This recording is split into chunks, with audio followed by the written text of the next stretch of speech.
So yes, first coming to peripherally acting first class of drug. In that we have pharyngeal demulcents, right? Okay, now what are pharyngeal demulcents? Demulcents are nothing but they form a protective coating over the irritated tissue of the respirator. I told you of the respiratory tract. So here what I told you is in cough, the respiratory tract or the respiratory tissue, it is so much of irritated, like it is irritated by because of the cough or the air or the stimulants or some allergic factors, it is irritant. So here what this pharyngeal demulcents does is they form a protective coating on this irritated layer, and it will decrease the patient discomfort from the reflex signals which are coming from the cuff center. So here these are indirectly and peripherally acting. They form this protective layer on the pharyngeal and they reduce the impulses from the cuff center. Okay, now coming to pronoxdiazine. Pronoxdiazine, I told the same, it will inhibit the pharyngeal. PSR is nothing but pharyngeal sensory receptors. Okay, pharyngeal sensory receptors are nothing but the receptors present on this pharyngeal epithelium. Okay, these will inhibit the reflexes which are going to strike on this pharyngeal sensory receptors, and they relieve the patient from bronchospasm. Okay, now next we have glycerin. Okay, it is simple, it forms a protective layer, and licorice also same. Licorice, it is a plant extract. Now coming to in pharyngeal demulcents, you need to remember these 2 points about the lozenges and linctus. Now what are these lozenges is they form a lubricating and soothing effect on the irritated tissue, and you need to remember this one important thing, that lozenges contains benzocaine or dextromethorphan in its formulation. Okay, now coming to linctus. Linctus is nothing but it is a liquid preparation. Okay, it is a liquid preparation which contains sucrose plus API. API is nothing but active pharmaceutical ingredient, that is with the active drug, with a drug which treats a cough, it contains a sucrose. Okay, lozenges, I can give the example of lozenges like we have strepsils, we take strepsils, right?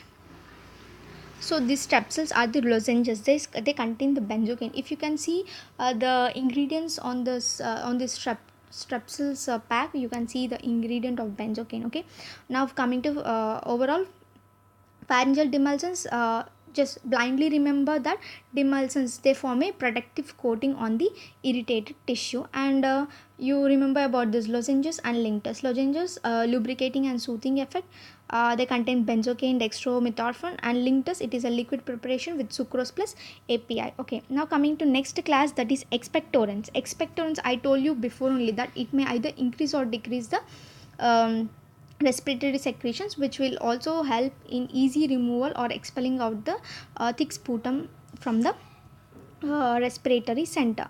Now I told expectorants are again of two types, mucokinetics and mucolytics. So okay, we'll deal with mucokinetics. The class of drugs we have is all moving. I told moving drugs: ammonium chloride, sodium citrate, potassium iodide, volatile oil, guanfacine, guaiacol, and epacuana. Okay, now what are these mucokinetics? First remember, expectorants, number one, they will okay, first expectorants means number one, they'll increase or decrease the volume. That means decreasing the viscosity. Okay, decreasing the viscosity. And second thing is easy movement from the cell. Okay, now what this mucokinetics do means, when the viscosity is decreased, then there is easy movement. So what these mucokinetics do is they help in easy removal of the airways. That means they make this thick mucus to a watery liquid. H2O is water. Okay, a watery liquid. So it stimulates the basal secretory cells, and it enhances the bronchial secretions. BSC is basal secretory cells.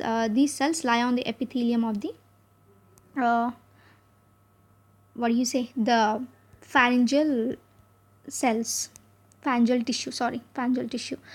Okay, on the whole, mucokinetics will help in clearance of the mucus from the airways, easily. Now coming to ammonium chloride. Ammonium chloride, it is a gastric irritant. Okay, when there is an excess of dose of this ammonium chloride, it gives a side effects called as metabolic acidosis. Now method of action is it reflexly enhances the bronchial secretions, like it will enhance the bronchial secretions reflexly.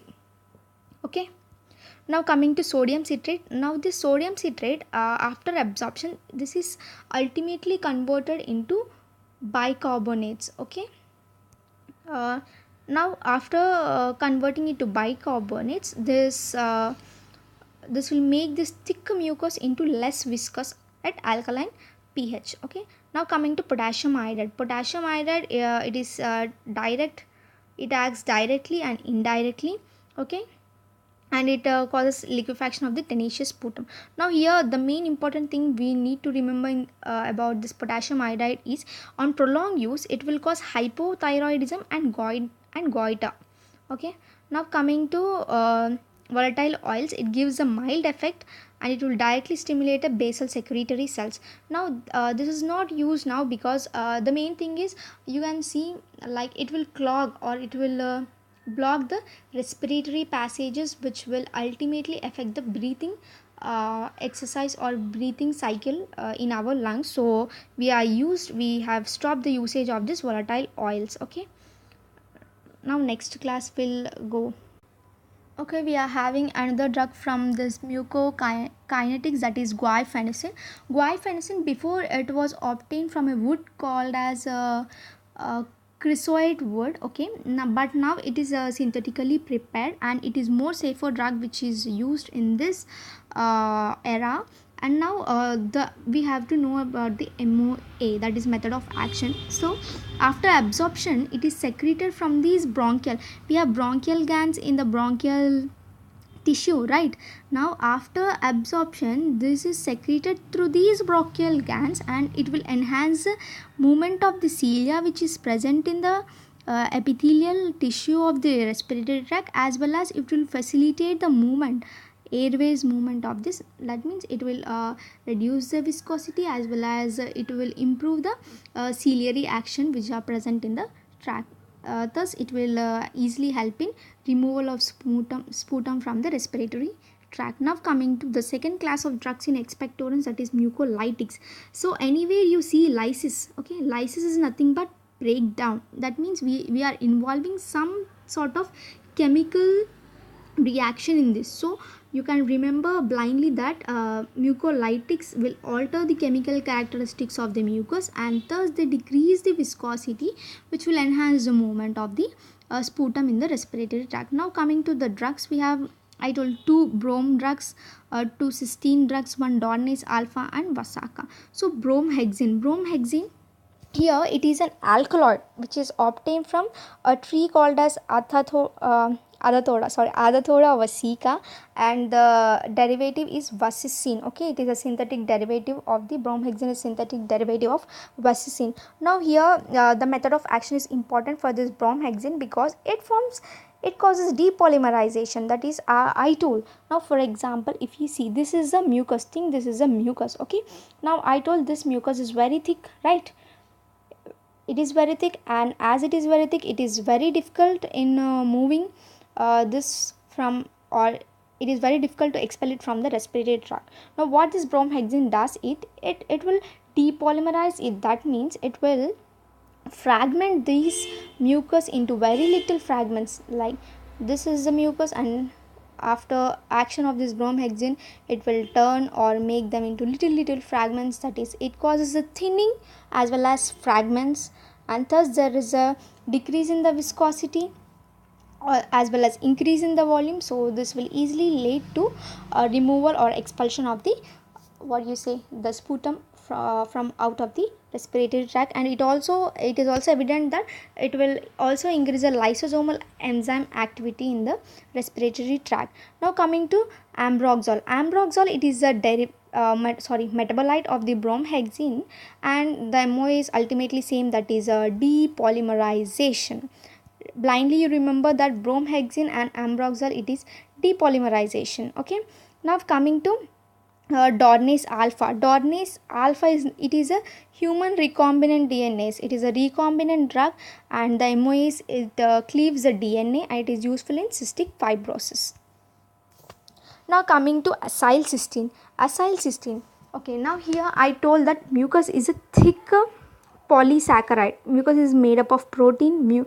As it is a mucus, it is called as mucoproteins. Okay, now these mucoproteins is a polysaccharide. Now polysaccharide means it is ultimately made up of monosaccharides, right? Now these monosaccharides, when they are combined with, or when they are linked with some bonds only, they will form a monosubstance to a polysubstance, right? So there is a kind of bond in between these monosaccharides.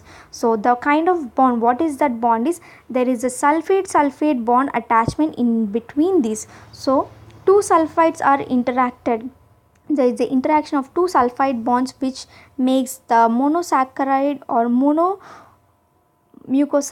monomucoproteins to a polymucoproteins. That is, there is a disulfide linkage in these polysaccharides. Okay, now what this acylcysteine will do is, now they will break this disulfide bonds, and as a result there is a decrease in viscosity. Thus there is a easy removal of this mucus from out of the respiratory tract. Okay, now here not only treating in the bronchitis, but it also useful in treating of the cystic fibrosis and also in PCM poisoning. PCM is nothing but paracetamol. Okay, paracetamol poisoning, that is, it is used as an antidote in paracetamol poisoning, and it is also used in dry eyes. Dry eyes is nothing but keratoconjunctivitis sicca. Now here the 5% acylcysteine plus hypermalose together, it is used in treatment of dry eyes, that is keratoconjunctivitis. Okay.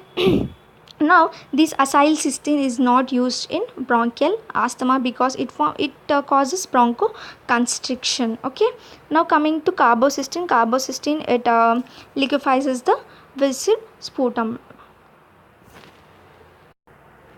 Now coming to second one, that is centrally acting, we have only the one class of drugs, that is the antitussives. Okay, I already told that antitussives will increase the threshold at the cuff center, and as well as they inhibit the tussle impulses coming to the respiratory tract. Okay, now we'll study the drugs. Morphine. Okay, morphine is more potent addicting antitussive. It is a powerful cough suppressant, and long term use it causes constipation. Next coming to codeine. Codeine is, it is a synthetic opioid analgesic. Its action is very potent even at low dose, and it is contraindicated in bronchial asthma because on the whole opioids will cause bronchoconstriction. Hence these all antitussives should be inhibited or should not be used in treatment of cough in asthmatic patients. Okay, now the actions of this codeine are blocked by a drug known as naloxone.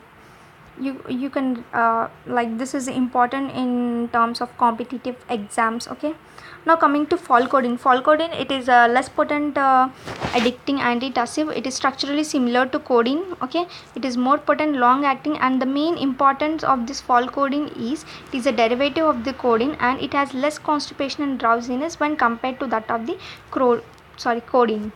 Now coming to opioid derivatives non-addicting, that is dextromethorphan. It is a methyl ester of dextroisomer levonorphanol. Now I told that naloxone will block the actions of the codeine, but you can see these actions of the dextromethorphan are not blocked by naloxone.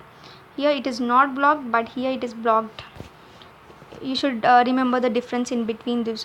And it is a NMDA receptor antagonist which will inhibit the cough, and cough suppressant. It is used in temporary relief from throat and bronchial irritation. Here when you I forgot to say before only, here whenever you see the cough drugs, the ultimate adverse effect of this is nausea, vomiting, drowsiness and dizziness. Okay, almost all drugs, not only these antitussives but the expectorants and pharyngeal demulcents, every drugs will has these common side effects, that is nausea, vomiting, drowsiness and dizziness. That's why I've written it as NVDD. And here the another important thing in dextromethorphan is blurred vision and ataxia. Next, coming to Nascopen. Nascopen, here we have to ultimately remember one thing, is it is an antitussive, but it has no analgesic and no antitussive. It has antitussive, but it has low antitussive action. So the only drug which has no analgesic and less antitussive action is Nascopen. Okay, it is naturally occurring opium alkaloid.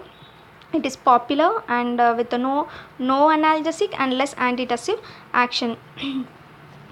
It also causes bronchoconstriction. Ultimately, opioids is nothing but they cause bronchoconstriction. Okay. Next, coming to benzonatate. Benzonatate is similar to local anesthetic tetracaine, and it inhibits both central and peripherally. I already told you it comes in the third class, that is central plus peripherally acting. Now, centrally means it directly inhibits afferent impulses, and peripherally it blocks the pulmonary stretch receptors. You can remember this. The drug which acts by blocking the pulmonary stretch receptor is benzonatate. DNF is drowsiness, nausea and hallucinations. Next, coming to trifluridine. Trifluridine, it acts as both antihistamine and anticholinergic properties.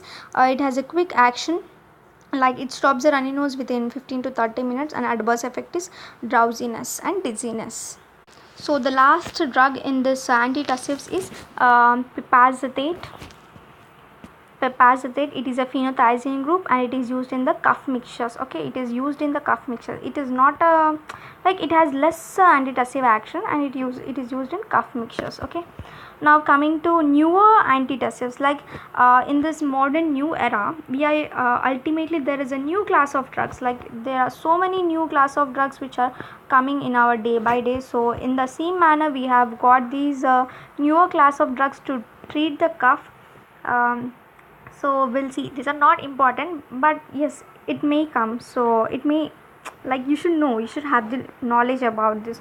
So what are the class of drugs we are using this newly is selective NOP1, that is NOP1 receptor. R is receptor antagonist is nociceptin opioid 1 antagonist, and TRPV1 TRPA1 antagonist, and we also have NMDA channel blocker. Okay. This is a non-competitive. If you see NMDA channel blocker, competitive means we have dextromethorphan, and coming to non-competitive is memantine, and we have aprepitant, that is neurokinin 1 antagonist. Aprepitant, it was recently used in lung cancer patients who was suffering from cough. So this aprepitant showed a lot of difference after using that in the lung cancer patient. Like it has decreased the cough intensity and the frequency in those lung cancer patients. So the newer drugs are nociceptin opioid 1 agonist, TRPV1 TRPA1 antagonist, memantine NMDA non-competitive channel blocker, aprepitant neurokinin 1 antagonist. Okay. Now I also told that we, in combination with these class of drugs, we are using some adjuvant drugs, that is antihistamines and bronchodilators. Now antihistamines, like these are added to these antitussive or expectorant formulations. Now these are not suitable for asthmatic patients because they cause bronchoconstrictions and they have anticholinergic action. Now coming to bronchodilators, it it will stimulate the pulmonary receptors, and it will aggravate the cough and bronchoconstriction. So it is ultimately not used in the asthmatic patients. And here the drugs has a beta 2 adrenergic receptors agonist. The drugs are salbutamol and terbutaline, and it is not sorry, I have written wrong here. It is used in all coughs but not in bronchoconstriction. Okay, so make a small change here, I have written it wrong. Now coming to the drugs which induce cough. So AC inhibitors, that is acetylcholinesterase inhibitors, which ultimately cause dry cough. They cause dry cough, and amiodarone, iodide and beta blockers. the drugs which induce cough, you need to remember this. Okay.